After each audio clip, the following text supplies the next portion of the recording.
और हमने बहुत से जिन और इंसान दोज़ख के लिए पैदा किए हैं।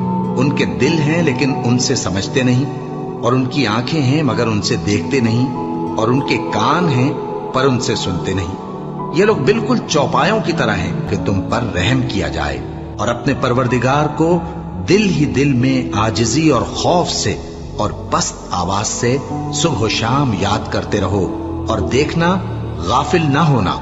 जो लोग तुम्हारे परवरदिगार के पास हैं वो उसकी इबादत से रूगर्दानी नहीं करते, और उस पाक जात को याद करते और उसके आगे सजदे करते रहते हैं। मोमिनो, अल्लाह से डरो जैसा कि उससे डरने का हक है, और मरना तो मुसलमान ही मरना, और सब मिलकर अल्लाह की हिदायत की रस्सी को मजबूत पकड़े रहना और फिरके फिरके न हो जाना। और अपने ऊपर अल्लाह की उस मेहरबानी को याद रखना, जब तुम एक दूसरे के दुश्मन थे तो उसने तुम्हारे दिलों में उल्फत डाल दी,